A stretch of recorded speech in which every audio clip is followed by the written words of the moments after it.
Hello everyone, good morning to all of you and welcome to online study point. आज है 27 अगस्त और आज की इस वीडियो में हम 27 अगस्त से रिलेटेड करंट अफेयर के सभी इंपॉर्टेंट क्वेश्चन को कवर करेंगे। तो यदि आप लोगों को इस वीडियो की पीडीएफ चाहिए, आप हमारे टेलीग्राम चैनल से जुड़ सकते हैं, जिस पर ऑलरेडी 2 लाख से ज़्यादा स्टूडेंट जुड़े हुए हैं। पीडीएफ आप लोगों को वहीं मिलेगी। कल के इंपॉर्टेंट क्वेश्चन का हम क्विक रिवीजन कर लेते हैं। अफगानिस्तान से भारतीयों के निकासी मिशन को हाल ही में ऑपरेशन देवी शक्ति नाम दिया गया है और विश्व की पहली जीवाश्म मुक्त स्टील ये स्वीडन के द्वारा बनाई गई है। सेफ सिटी इंडेक्स 2021 में टॉप पर रहा था कोपेनहेगन। और अभी हाल ही में भारत ने कतर के साथ एक द्विपक्षीय समुद्री अभ्यास है जिसका नाम है जैर अल बहर, इसमें पार्टिसिपेट किया है। पश्चिम बंगाल के 2 प्रोडक्ट हैं, सरभजा और सरपुरिया। इन दोनों ही मिठाइयों को हाल ही में जीआई टैग मिला है। भारत का पहला स्वदेशी मोटर चालित व्हील चेयर, जिसे नियोबोल्ट नाम दिया गया है, इसे आईआईटी मद्रास के रिसर्चर के द्वारा डेवलप किया गया। अपने प्रवासियों की सहायता के लिए हाल ही में जो जम्मू कश्मीर है, इसके द्वारा शिकायत निवारण पोर्टल शुरू किया गया है और ऐसा करने वाला ये पहला आप कह सकते हैं कि केंद्र शासित प्रदेश बन गया है। केंद्र सरकार ने अभी हाल ही में 6 लाख करोड़ रुपए की घोषणा की है। किसके लिए? एनपीपी यानी कि नेशनल मोनेटाइजेशन पाइपलाइन प्रोजेक्ट के लिए। तो चलिए स्टार्ट करते हैं आज का हमारा पहला और इम्पॉर्टेंट क्वेश्चन। हाल ही में दुनिया के सबसे ऊंचे ऑब्जर्वेशन व्हील्स की शुरुआत कहाँ हुई है? तो इसकी शुरुआत अभी हाल ही में की गई है दुबई में। दुबई जो कि यूएई का एक शहर है, आप देख सकते हैं ये है दुनिया का सबसे ऊंचा ऑब्जर्वेशन व्हील्स। हालांकि घोषणा तो की जा चुकी है, लेकिन इसकी जो शुरुआत है ये अक्टूबर में यानी कि 21 अक्टूबर से इसे ओपन कर दिया जाएगा। इस ऑब्जर्वेशन व्हील को नाम दिया जा रहा है एन दुबई, जो कि 250 मीटर की ऊंचाई पर या आप कह सकते हैं 820 फीट की ऊंचाई पर स्थित है ब्लू वाटर्स द्वीप पर। अभी तक दुनिया का सबसे बड़ा ऑब्जर्वेशन व्हील्स ये कहाँ का था? ये था लॉस वेगास का, लेकिन अब इसका रिकॉर्ड तोड़ने जा रहा है दुबई का ये ऑब्जर्वेशन व्हील्स। यदि हम बात करें दुबई की, तो इसकी कैपिटल है अबू धाबी।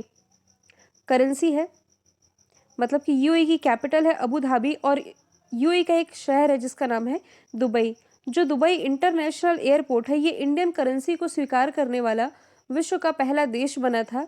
साथ ही यूएई का आप कह सकते हैं कि पहला मार्स मिशन था, जिसे क्या नाम दिया गया था? Hope mission. एडिशनल तौर पर आप ये भी याद रखेंगे कि कोयले से बिजली का उत्पादन करने वाला पहला अरब देश ये भी यूएई ही बना था। यहाँ बात की जा रही है दुनिया के सबसे ऊंचे की।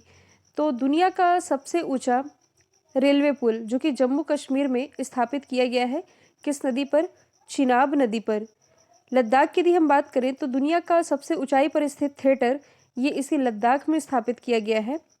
सिंगापुर की जो राजधानी सिंगापुर सिटी, जहां एप्पल के द्वारा दुनिया का पहला फ्लोटिंग रिटेल स्टोर स्थापित किया गया है। अगला क्वेश्चन है, यानी कि कल जो मैंने आप लोगों से 2 क्वेश्चन पूछे थे, पहले का राइट आंसर दिल्ली और दूसरे का राइट आंसर ब्रिटेन था। आप लोगों के लिए आज का सवाल है 10 लाख का नोट जारी करने वाला यानी कि इतनी बड़ी करेंसी जारी करने वाला विश्व का पहला देश कौन सा है? और चर्चे में रहा केसरिया स्तूप किस राज्य में स्थित है? इन दोनों का ही आंसर आप लोगों को कमेंट बॉक्स में बताना है। अगला क्वेश्चन है, भारत और किस देश के बीच संयुक्त सैन्य अभ्यास जिसका नाम है काजिन 2021 इसका आयोजन होगा? तो काजिन 2021 एक्सरसाइज का आयोजन भारतीय सेना और कजाकिस्तान की सेना के बीच में आयोजित किया जाएगा। अभी ये शुरू ही होने वाला है, अगस्त के लास्ट डे में आप कह सकते हैं इसकी शुरुआत हो जाएगी।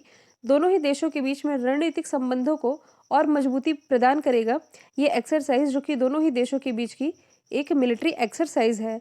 ये इसका 5वां एडिशन होगा। यदि हम बात करें कजाकिस्तान की, तो इंडिया के मैप आप लोगों ने देखा ही है।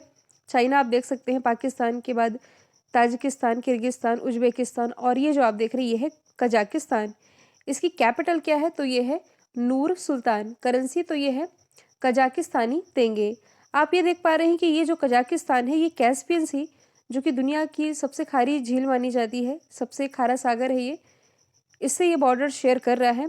इसी कैस्पियन सी में अभी हाल ही में कुछ सील्स ये मृत अवस्था में पाई गई थी, जिसके कारण ये इंटरनेशनल न्यूज़ बनी थी। ये जो सील्स है ये इंडेंजर्ड की कैटेगरी में रखी गई हैं। यही मृत अवस्था में पाई गई थी कैस्पियन सी में। आप ये भी याद रखेंगे कि एक अरल सागर है ये आप लोगों ने कैस्पियन सी की लोकेशन देखी, ये है अरल सी, जो कि कजाकिस्तान और उज्बेकिस्तान की सीमा पर स्थित है। अब यहाँ बात की जा रही है एक्सरसाइज की। तो भारत और ओमान के बीच में नसीम अल बहर एक्सरसाइज हाल ही के दिनों में चर्चे में थी। और कोंकण एक्सरसाइज ये भारत और ब्रिटेन के बीच में आयोजित की जाती है, जबकि भारत रशिया के बीच में इंदिरा और एविया इंदिरा एक्सरसाइज का आयोजन किया जाता है। अगला क्वेश्चन है, हाल ही में किस मंत्रालय ने सुजलाम अभियान की शुरुआत की है? तो सुजलाम अभियान की शुरुआत अभी हाल ही में जल शक्ति मंत्रालय के द्वारा की गई है। कब की गई है? अभी हाल ही में 25 अगस्त को ही। और इसके तहत होगा क्या? तो देखिए, जो भी अपशिष्ट जल होते हैं इसके प्रबंधन का कार्य इसके तहत किया जाएगा। साथ ही जो ओडीएफ है, ओडीएफ यानी कि खुले में शौच मुक्त, जिसे आप कह सकते हैं open defecation free, ODF plus गांवों को बनाने के लिए सुजलाम नामक 100 दिनों का ये जो अभियान है जिसकी शुरुआत की गई है, इसके तहत होगा क्या? अपशिष्ट जल के प्रबंधन में ये मदद करेगा। टारगेट रखा गया है कि 10 लाख सोक पिट का निर्माण किया जाए और अन्य ग्रे वाटर प्रबंधन गतिविधियों के माध्यम से जो जल निकाय की व्यवस्था है इसे सुव्यवस्थित की जा सके। मेनली इसके 3 फोकस क्षेत्र है, आप कह सकते हैं। 1 मिलियन सोक गड्ढों का निर्माण। सोक गड्ढों का निर्माण इसलिए जो भी अपशिष्ट जल होता है ये इसे सोख सके। शौचालय की रेट्रोफिटिंग और नए शौचालयों की सुविधा, यानी कि नए घरों में शौचालय की व्यवस्था बनाई जाए इस अभियान के तहत, जिसकी शुरुआत की गई है जल शक्ति मंत्रालय के द्वारा। अभियान का नाम है सुजलाम अभियान। अगला क्वेश्चन है, राइट टू हेल्थ बिल लाने वाला देश का पहला राज्य कौन होगा? तो देश का पहला राज्य बनने जा रहा है राजस्थान, जो कि राइट टू हेल्थ बिल ला रहा है। हालांकि ये तो अभी विधानसभा में पेश किया गया है। जब विधानसभा से ये कानून बन जाएगा तब ये लागू किया जाएगा और लागू होने के बाद ऐसा बिल लाने वाला ये देश का पहला राज्य कहलाएगा। अच्छा, राइट टू हेल्थ बिल ये होगा क्या? तो देखिए, जब ये कानून बन जाएगा इसके बाद से प्रत्येक नागरिक का इलाज करना, मतलब कि राजस्थान में प्रत्येक नागरिक का इलाज करना, उसके हेल्थ का ध्यान रखना, ये सरकार के लिए कानूनी तौर पर बाध्यकारी होगा, क्योंकि अब तो ये कानून बन चुका होगा। यहाँ के जो मुख्यमंत्री हैं अशोक गहलोत जी, इन्होंने ट्वीट करके इसकी जानकारी भी दी है कि इनका मकसद ये है कि राजस्थान का कोई भी व्यक्ति, कोई भी नागरिक ये इलाज के अभाव में न जिए, और इसलिए अब सरकार राइट टू हेल्थ को अपनाने का विचार कर रही है, जिसे संविधान के मूल अधिकारों में शामिल किया जाना चाहिए। ऐसा कहना है यहाँ के मुख्यमंत्री अशोक गहलोत का। राजस्थान की यदि हम बात करें, जो कि क्षेत्रफल की दृष्टि से भारत का सबसे बड़ा राज्य है, इसकी राजधानी है जयपुर। जयपुर, जिसे यूनेस्को के द्वारा वर्ल्ड हेरिटेज साइट में 2019 में ही शामिल कर लिया गया था। इसी जयपुर में भारत का पहला अंगदान स्मारक, यानी कि ऑर्गन डोनर मेमोरियल, इसकी स्थापना की गई है। इंपॉर्टेंट नेशनल पार्क की यदि हम बात करें तो सरिस्का, रणथंभौर दोनों ही स्थित हैं राजस्थान में ही। करण के कुछ न्यूज़ रही हैं, कुछ योजनाएं, जैसे कि मुख्यमंत्री किसान मित्र योजना, इंदिरा रसोई योजना, और आप कह सकते हैं कि भारत की सबसे बड़ी स्वास्थ्य योजना जिसका नाम चिरंजीवी योजना है, ये भी राजस्थान की ही देन है। बायोफ्यूल पॉलिसी यानी कि जैव ईंधन नीति लागू करने वाला ये भारत का पहला राज्य भी है। पहले राज्य की हम बात कर ही रहे हैं, तो गायों के संरक्षण के लिए गौ कैबिनेट का गठन करने वाला भारत का पहला राज्य मध्य प्रदेश है। ओडिशा की यदि हम बात करें तो कोविड-19 के दौरान जो लोग शहीद हुए हैं उनकी स्मृति में कोविड मेमोरियल का स्थापना करने वाला, यानी कि कोविड मेमोरियल की स्थापना की जाएगी, ऐसा करने वाला ये पहला राज्य ओडिशा बना है। यदि हम बात करें छत्तीसगढ़ की, तो मनरेगा के तहत सबसे ज़्यादा रोजगार देने वाला जो राज्य है ये छत्तीसगढ़ बना है। अगला क्वेश्चन है, किस संगठन ने गुजरात के एक ब्लॉक में प्राकृतिक गैस की खोज की है? तो हाल ही में जो वेदांता है, वेदांता जो कि एक माइनिंग कंपनी है जिसका हेडक्वार्टर लंदन में स्थित है, इसके द्वारा भी हाल ही में गुजरात के एक ब्लॉक में नेचुरल रिसोर्सेज की खोज की गई है। तो यदि हम बात करें गुजरात की राजधानी गांधीनगर, और इसी गांधीनगर में आप कह सकते हैं कि एक रेलवे स्टेशन के ऊपर में भारत का पहला 5 स्टार होटल ये स्थापित किया गया है। और ये हमारे गृह मंत्री अमित शाह जी का निर्वाचन क्षेत्र है। यहाँ के मुख्यमंत्री है विजय रूपानी, राज्यपाल है Acharya Devvrat. Important national park की यदि हम बात करें तो गिर वंशदा, ब्लैक बक मरीन, ये सभी स्थित है गुजरात में ही। एफडीआई यानी कि फॉरेन डायरेक्ट इन्वेस्टमेंट का सबसे बड़ा प्राप्तकर्ता राज्य आप कह सकते हैं ये गुजरात ही है। यदि आप करंट से रिलेट करेंगे तो हाल ही में भारत का 40वां स्थल जिसे यूनेस्को के वर्ल्ड हेरिटेज साइट में शामिल किया गया, ये गुजरात का धौलावीरा ही है। अगला क्वेश्चन है, 100 बिलियन मार्केट कैप क्रॉस करने वाली चौथी भारतीय फर्म कौन बनी है?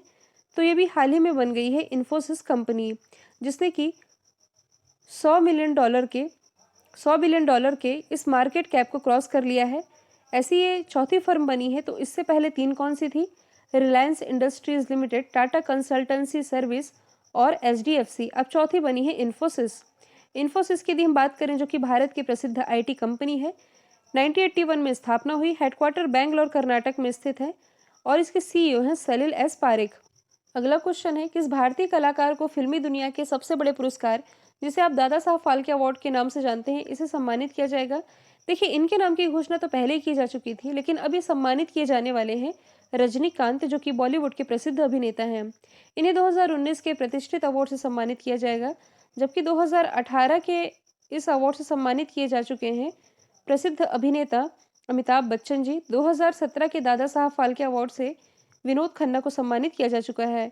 अनुपम खेर की यदि हम बात करें, तो हाल ही के दिनों में इन्हें न्यूयॉर्क में सर्वश्रेष्ठ अभिनेता के तौर पर सम्मानित किया गया है। इनकी एक शॉर्ट फिल्म है जो कि काफ़ी ज़्यादा चर्चे में थी, हैप्पी बर्थडे, इसके लिए।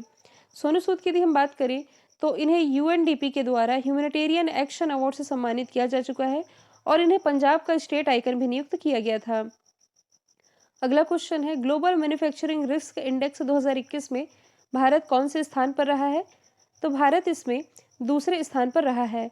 मैन्युफैक्चरिंग, ये तो आप सभी जानते हैं, कहने का मतलब है कि विनिर्माण के क्षेत्र में यदि हम देखें, तो भारत दुनिया का दूसरा सबसे ज़्यादा पसंद किया जाने वाला देश बन गया है और इस मामले में भारत ने अमेरिका को भी पीछे छोड़ दिया है। इसकी टॉप 3 कंट्रीज़ रही हैं चाइना, भारत और अमेरिका। ये जो इंडेक्स है, ये जारी किया गया है कुशमैन एंड वेकफील्ड के द्वारा, जिसका मुख्यालय शिकागो, अमेरिका में है। तो मैन्युफैक्चरिंग रिस्क इंडेक्स में भारत तो रहा है दूसरे स्थान पर। हाल ही में विदेशी मुद्रा भंडार के मामले में भारत चौथे स्थान पर था, टॉप पर था रशिया। और अभी हाल ही में global cyber security index release किया गया, जिसमें भारत को 10वां स्थान मिला था। इसमें टॉप पर अमेरिका रहा था। ये सारी चीज़ें आप कनेक्ट करके याद रखा करिए, क्योंकि मैं ऑप्शन भी कुछ इसी तरह से सेट करती हूँ ताकि कहीं ना कहीं आप कुछ रिलेट कर पाएँ। अगला क्वेश्चन है, इंडियन आइडल 12 के जो विनर रहे थे पवनदीप राजन, इन्हें किस राज्य के कला, संस्कृति और पर्यटन का ब्रांड एम्बेसडर नियुक्त किया गया है? तो ये भी हाल ही में नियुक्त किए गए हैं उत्तराखंड में। हालांकि ये उत्तराखंड से ही बिलोंग करते हैं। आप लोगों को मालूम होगा, हाल ही में जो वंदना कटारिया है, हॉकी से रिलेटेड है ये, इन्हें उत्तराखंड का ब्रांड एम्बेसडर नियुक्त किया गया था। वैसे ही आप कह सकते हैं कि कला के क्षेत्र में यहाँ के ब्रांड एम्बेसडर के रूप में नियुक्ति की गई है पवनदीप राजन की, जो कि अभी हाल ही में इंडियन आइडल 12 संपन्न हुआ, इसके ये विनर रहे थे। यदि हम बात करें उत्तराखंड की, तो राजधानी वगैरह तो आप जानते ही हैं। देखिए, हाल ही के दिनों में ग्लेशियर फटने की घटना के कारण चमोली ये चर्चे में आया था। इसके अलावा उत्तरकाशी में भारत का पहला हिम तेंदुआ संरक्षण केंद्र स्थापित किया गया। यहाँ के नए मुख्यमंत्री कौन बनाए गए हैं? पुष्कर धामी। भारत का सबसे ऊंचाई पर स्थित हर्बल पार्क, ये भी अभी हाल ही के दिनों में उत्तराखंड में ही स्थापित किया गया। अगला क्वेश्चन है, भारत का पहला चलता फिरता सिनेमा घर यानी कि रोविंग सिनेमा हॉल, ये कहाँ स्थापित किया गया है? हालांकि ये क्वेश्चन मैंने आप लोगों को कवर करा दिया था कि भारत का सबसे ऊंचाई पर स्थित थिएटर जो है, ये लद्दाख में स्थापित किया गया, लेकिन मैं आप लोगों को ये नहीं बताई थी कि ये भारत का पहला चलता फिरता हुआ थिएटर है, यानी कि रोइंग सिनेमा हॉल।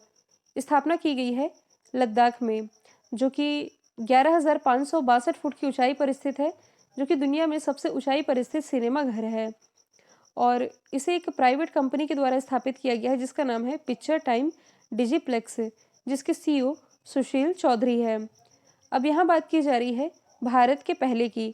तो देखिए, हिमाचल प्रदेश में भारत का पहला और दुनिया का पहला भी आप कह सकते हैं कि दुनिया का सबसे ऊंचाई पर स्थित क्रिकेट स्टेडियम, ये हिमाचल प्रदेश के धर्मशाला में स्थापित किया जाना है। गुलमर्ग में भारत का पहला इग्लू कैफे स्थापित किया गया है, जबकि जम्मू कश्मीर में चिनाब नदी पर दुनिया का सबसे बड़ा या सबसे ऊंचाई पर स्थित रेलवे ब्रिज स्थापित किया गया। ये तो अब आप लोगों को रट चुका होगा। अगला क्वेश्चन है, द कपिल शर्मा स्टोरी किताब, ये भी हाल ही में लॉन्च हुई है। ये किसके द्वारा लिखी गई है? तो इसके राइटर हैं अजिताभ बोस, जिनकी इमेज आप देख पा रहे हैं। कपिल शर्मा जो कि भारत के प्रसिद्ध कॉमेडियन हैं, इन्हीं के जीवन पर आधारित है ये किताब। किताब का नाम है द कपिल शर्मा स्टोरी, लिखी गई है अजिताभ बोस के द्वारा। अभिजिता गुप्ता का नाम अभी काफ़ी ज़्यादा चर्चे में रहा था। ये मैथिली शरण गुप्त जी की परपोती है।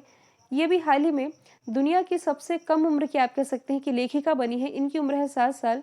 इनकी एक प्रसिद्ध किताब रही है, किताब का नाम है happiness all around. Anupam Kher के द्वारा लिखी गई किताब का नाम है your best day is today. जबकि सोनू सूद ने एक किताब लिखी है जिसका नाम है आई एम नो मसीहा। अगला क्वेश्चन है, हाल ही में बीएसएफ के महानिदेशक के रूप में किसकी नियुक्ति की गई है? तो हाल ही में बीएसएफ के नए महानिदेशक बन गए हैं पंकज कुमार सिंह।